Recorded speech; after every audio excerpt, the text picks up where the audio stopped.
So let's do a little something. It's breathtaking how quickly this student is transformed. It looked like something happened to him, and he's just now going home to tell his mom about it. Right. You're so fast at that. He's so fast because he's one of the best. Normally, you'd find Montreal-born Donald Mowat on a Hollywood set, creating makeup effects for actors like Jake Gyllenhaal and Daniel Craig. Maybe you want to do that. Just give it a little life, right? Instead, today he's sharing his craft with students at a high school in South LA. Hollywood's only about 25 kilometers away, but for most of these students who live in poor or violent neighborhoods, it might as well be in Mexico. Is that going to help you guys making your film? Well, that's why Mowat and a handful of other industry experts visit a couple of times a month to mentor kids at several inner-city schools like this one. This is off, this is on. To convince them they belong in Hollywood. I think some kids need a little bit more help. And the ones that want the help, you can't not give it to them.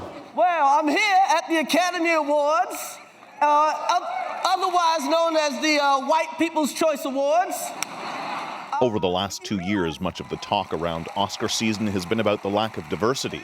The move to increase the number of diverse Academy members is all well and good, Mowat says, but here, in high school, he says, this is where it has to start.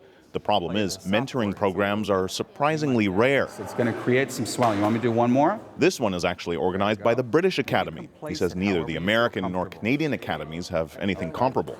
Canada and the U.S. seems to be a lack of ability to train. Would it be easier to approach it? This aspiring writer is getting advice from a director who's had his own struggles. He went to prison as a young gang member. If there's anything that I can give is that if I can do this, anybody can do this. Action!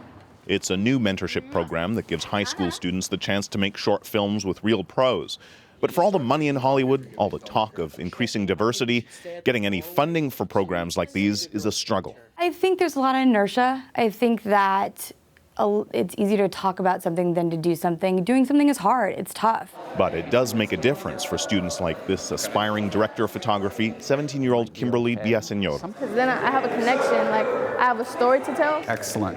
Everything in Hollywood is fake, she says. But when you actually meet people who work on a movie set, you did a great job. Those jobs, she says, suddenly become a lot more real. This is great.